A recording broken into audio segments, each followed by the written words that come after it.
Good afternoon, Kevin Marino Cabrera. Thank you for joining us here at the beautiful Miami Springs Golf and Country Club, and congratulations on your success in the first election. You tell us where you placed in that first campaign. Well, thank you so much. It's always a pleasure to join you and to be here in the wonderful city of Miami Springs in the heart of District 6. As many of you know, we came in first in the first round with 43%. The runner-up came in with 26%. That's quite the difference. And first and foremost, I want to thank the voters. I want to thank the over 5,000 people that I personally met knocking on their door, and the tens of thousands of people that our team met knocking on their doors, right? Because ultimately that victory that we had in the first round, it's their victory. And it's a victory for folks that want to see fresh and new faces on the county commission and that are tired of career politicians and the failed policies of the last 30 years. Well, since then, news broke this week, I think I saw on FloridaPolitics.com, where you raised somewhere close to about $300,000 in a record time, leading the way there in fundraising. And there are kind of two schools of thought. Some people say, hey, that's great. Kevin's being very effective. He's capitalizing and raising the funds necessary to run a successful campaign here in Miami-Dade County. It shows that he's well prepared and in terms of winning an election campaign. On the other hand, some people say, hey, maybe he's beholden to some of those campaign donors. Tell us what you think about all this. Well, first and foremost, I want to thank our donors, our friends, our neighbors who have generously supported our efforts, and our message has always been very clear: to put the residents, small businesses, and the senior citizens of Miami-Dade County first. Our message has not changed, and our message will not change when we win on November 8th either. As an outsider looking in at the campaign, I see you have endorsements running the gamut from Mayor Francis Suarez to, obviously, the biggest one is in the name everybody knows, is Donald J. Trump, our former president. So you've clearly, have connections within the political world. Some say, hey, that's great. If he becomes a commissioner, he's connected with people in power for either favors or help in getting certain projects done or priorities. Some people say, maybe not crazy about some of the connections. Tell us where you stand in terms of some of these endorsements and connections you've made.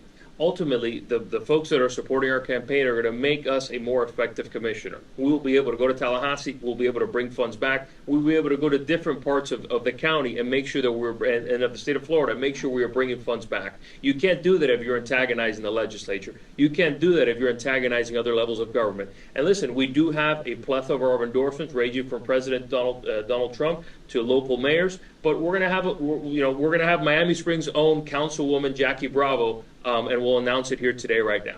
Oh, wait, that's breaking news. So hold on. So Jackie Bravo, you just got Jackie Bravo's endorsement? Yes.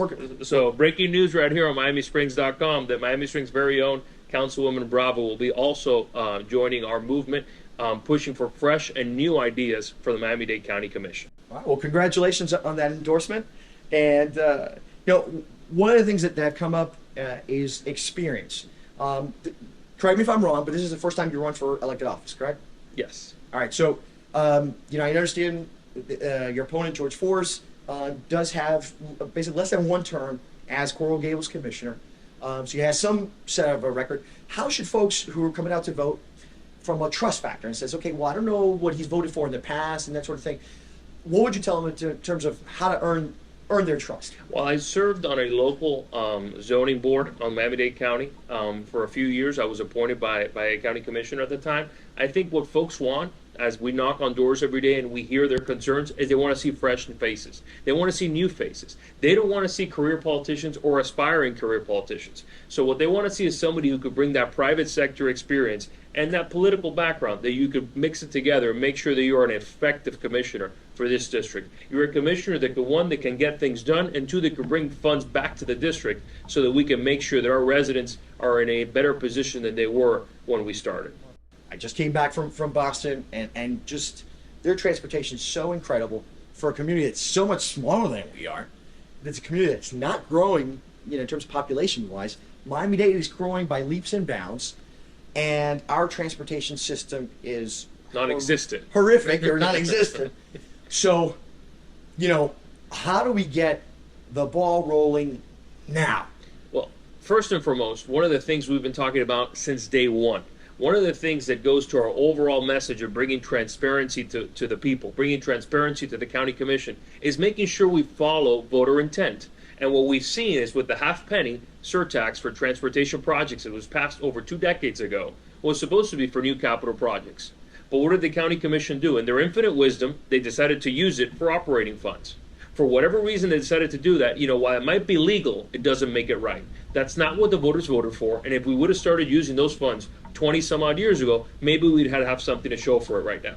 And I think it's one of the largest, kind of disappointments that we have as voters in this county, what's been done with that half penny surtax. The funds are there to try to create this mass transit, but we aren't doing our job. And I think that what we need is we've got to make sure that these funding sources that have been created for mass transit are used in an efficient manner. And we're making sure we're not paying for any more studies. Because what I've seen is we pay for, I don't know how many PD&E studies, but nothing gets done. And what we need to do is to make sure that we are moving the ball forward and that we are using these funds that the voters approved for its intended use. Not for what commissioners want, not for what they think is best, but for what the voter voted for. Now I'm going to follow up on that. When we say mass transit, the buses are mass transit, but the buses are still stuck in the same traffic as every vehicle that's out there. Well, mass transit, we need rail, whether it's expansion of Metro Rail and additional loops for Metro Mover. Tell us your thoughts in terms of rail expansion. Listen, obviously, expanding the Metro is very expensive. It's $100 million a mile, right?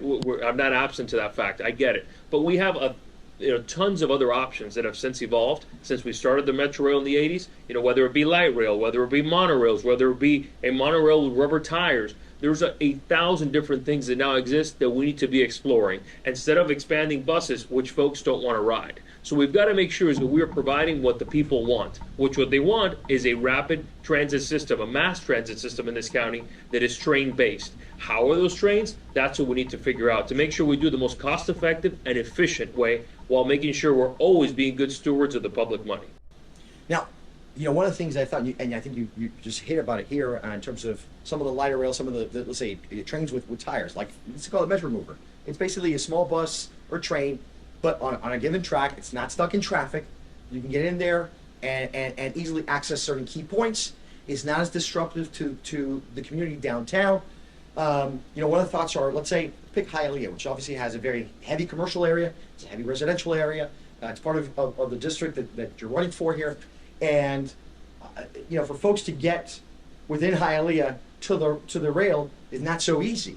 It always felt like if you had Metro Mover feeders that feed into a, let's call it, main Metro Rail hub, that would be a great use of funds. It's not as incredibly expensive, let's say, as a complete Metro Rail expansion, but could still serve the community and improve access to transit. What are your thoughts on that? What's the issue of the last mile, right? That's always the issue, right? Because the Metro right now goes everywhere you don't necessarily want to go from everywhere you're not necessarily at, right? And you've got to make sure that we figure out the first mile and the last mile, which is how you get to where mass transit is. And how do we get there? Again, it's figuring out new, innovative ways. It doesn't have to be $100 million per mile Metro Rail expansion. It could be light rail. It could be, like we're talking about, some sort of new, innovative technology that exists. And I've seen it. You've seen it all over the world. Somehow we have mass transit in cities all over the United States and all over the world, but we're not able to do it here in Miami-Dade County. We're a world-class city, but if we really want to be a world-class city, we need to have world-class transit, because the amount of people that are moving here, the amount of people that are moving not just from Latin America, but from within the United States, if we don't fix this problem now, we're already late to the problem, right? But if we don't fix it now, we will be the next Los Angeles, where you spend 2 to 3 hours a day in traffic, transiting from your home to your workplace, and that's not acceptable. And we've got to make sure that we start making progress, because if we don't start today, every single day that we wait, it gets more expensive. It's not going to get any cheaper. It's only going to get more expensive. So we need to start now. What are the biggest concerns that you've heard from residents? You've been knocking on doors. You've been campaigning a whole lot. Talking to a lot of the residents, you've been in different interviews. What are you hearing from residents? What are their biggest concerns? One of the biggest concerns I hear about, it's traditionally from the senior citizens, is property taxes. Okay. Right now, they're debating the budget will be completed in about 10 days. It'll be completed before a new commission goes in. They're debating whether it be a 1%, 2%, 3% is what they've debated, decrease in the increase of the property taxes. Because your property taxes are going up no matter what. Right. What's being debated is how much is it going to increase. And I think that for folks who are senior citizens, that's unacceptable. The fact that folks are telling you that they don't know if they're going to be able to stay in their homes that they've lived in for 50 years, that they think that they might have to sell, they might think that they're going to have to lose their homes because they can't afford it, that's unacceptable. We've got to figure out a way to help those who are retired in our community, those who are on a fixed income that don't have a way to pay more property taxes. With the amount of development that has happened in this county, with the amount of new homes, buildings, commercial, residential that has happened, we've got to figure out a way to make sure we try to keep taxes as low as possible and as close to a not an increase as possible, especially for those who are 65 plus and retired. And that's a great point, because we have, I think last night here in the city of Miami Springs, they approved a 6.91 millage rate. And the millage rate is lower, so the rate is lower, but your property value has gone up. So no matter what, you're going to be paying more in taxes. Yes, it's a lower rate, and we applaud that. I'm not going anti. I think they great job, guys, in terms of lowering the millage rate. But the reality is for property values that they've gone up. So your taxes are going to go up, your rate's going down, but what's coming out of your pockets, it's definitely going to go up. Listen, I received my trim notice, and the two options that it provided was my taxes are going up either $1,000 per year or $2,000. Both of them are a significant amount. Both of them, can make the difference between if some families get to eat or not get to eat, whether they get to go on vacation, not go on vacation, whether they have to sell their car, whether they have to get a second job. And that is an unacceptable, argument that folks have to make in their minds. I think we've got to find a way to make sure we keep taxes as low as possible. I think spending is out of control. I think this is the largest budget we've seen, in the history of this county. We've got to figure out a way to reduce taxes as much as possible. We've got to make sure that we're giving money back to the people, because they are the ones that know best how to use it, not government. Outside of politics, obviously a lot of policy, but in part of this, we want people to get to know who the candidates are, and what do you like doing here in South Florida? What do you like doing the most outside of politics and maybe your job? What do you like doing the most out here? So as most Floridians, I would say I love going to the beach. I like running with my dog. That's actually something every morning we do about 4.5 miles. Some folks might know based off my social media, I have a Siberian Husky, and they have a lot of energy. And they need a lot of exercise to make sure that they don't wreck your home. So he is basically our child, and every day we play with him and we run with him, and that is probably one of the best hobbies I have. In addition to going to the beach and all the other things that the South Floridians like to do. All right, and what do you love most about South Florida? I think the climate.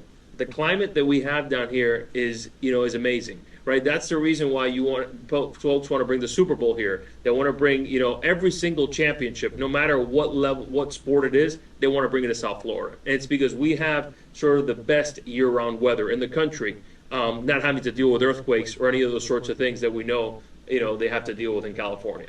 Is there anything that's come up through the campaign that you'd like to share with the community that they may be surprised when they hear? Oh, I didn't know that about Kevin. Tell us anything else you'd like to share with the community. The one thing I want to share with them is if they're looking for somebody who's going to fight for them, if they're looking for somebody who's going to fight to bring transparency to the government of Miami-Dade County, I am your candidate. I will always fight for the residents, small businesses, and for the senior citizens in our community to make sure that we are putting them first. Whether that be in making sure that we maintain low property taxes and millage rates, or whether it be that we are fiscally responsible in our budgets. I will always make sure that they are our priority. I'm number 78 on your ballot, and it would be an honor to be your next county commissioner. All right, and where can they learn more about you? Well, you can go to our social media. Our website's kevinmarino.com, or you can go to Elect Cabrera on Instagram or Facebook, and we'd be happy to connect in that manner. Kevin, again, thank you so much for joining us here in Miami Springs, and we wish you the best in the upcoming election. And now it's up to the residents. Residents, you guys have listened to the first campaign. You guys came out in significant numbers during the first election. Now come out and learn about these candidates and go out and vote. November 8th, make sure to vote number 78 on your ballot. Thank you. Thank you, Kevin.